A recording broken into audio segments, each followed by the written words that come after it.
Hello बच्चों, चलिए प्रश्न पढ़ते हैं।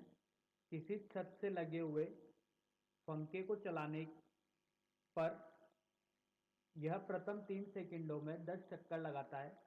यदि पंखे का कोणीय त्वरण समान रहे तो अगले 3 सेकंडों में कितना चक्कर लगाएगा। तो बच्चों, जब किसी भी घूर्णन गति से संबंधित बात की जाती है तो इसके लिए जो समीकरण होती है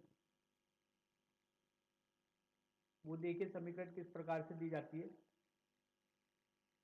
इस स्थिति में बच्चों इनका कोणीय जो त्वरण होता है, ये कोणीय त्वरण एक समान होना चाहिए। तो अगर कोणीय त्वरण एक समान होता है तो बच्चों ये घूर्णन से संबंधित जो गति की समीकरण होती है इनको लागू किया जा सकता है। तो देखिए बच्चों, गति की इसके लिए भी 3 समीकरण होती है। पहली होती है बच्चों ओमेगा नोट बराबर ओमेगा धन एल्फा टी।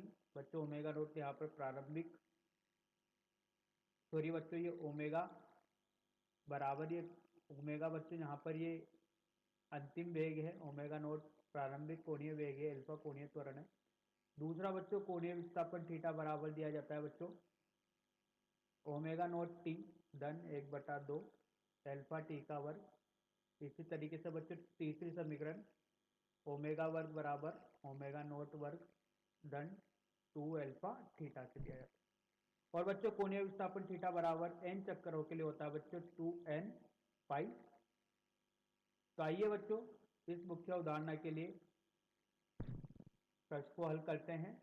देखिए बच्चों, बोला गया है कि किसी छत से पंखा लगा हुआ है, प्रथम 3 सेकंड में 10 चक्कर लगाता है। तो 3 सेकंड के लिए अगर इसका कोणीय विस्थापन देखा जाए तो ये होगा 2 पाई एन। एन का मान कितना है बच्चों? 10 चक्कर है। तो ये हो जाएगा बच्चों 2 गुणा पाई गुणा 10, मतलब ये हो जाएगा बच्चों 20 पाई। 3 सेकंड का बच्चों इसका कोणीय विस्थापन निकल के आया 20 पाई।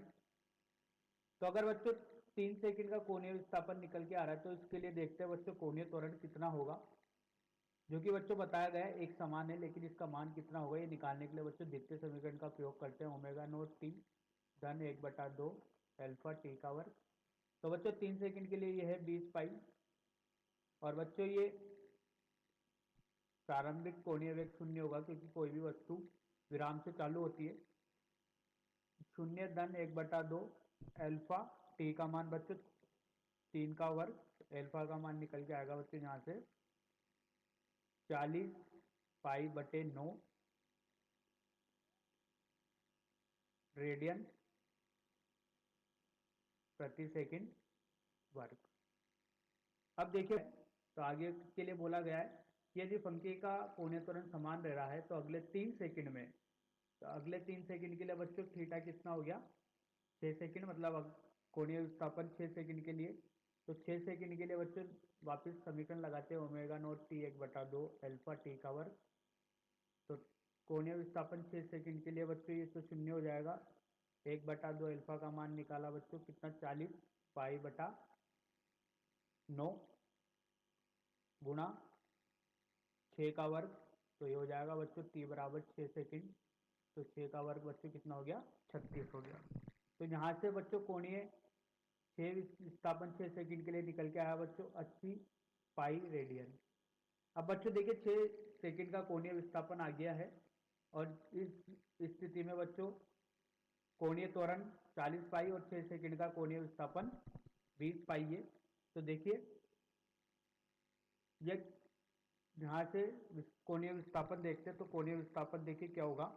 कोणीय विस्थापन होगा बच्चों 3 सेकंड से 6 सेकंड का कोणीय विस्थापन देखना, तो 6 सेकंड का कोणीय विस्थापन से 3 सेकंड का कोणीय विस्थापन घटा देंगे तो ये कितना होगा बच्चों? ये तो 80 पाई था और ये था बच्चों 20 पाई। तो यहाँ से निकल के आया 60 पाई।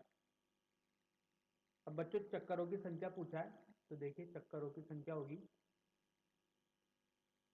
चक्करों की संख्या एन से प्रदर्शित करते हैं थीटा/2 पाई। तो थीटा का मान कितना है बच्चों? 60 पाई। इसका मान को डिवाइड कर देंगे, 2 पाई से भाग कर देंगे तो निकल के आएगा बच्चों 30 चक्कर। तो बच्चों यही अपने प्रश्न का उत्तर है। आशा करता हूँ आपको यह समझ में आया होगा। धन्यवाद।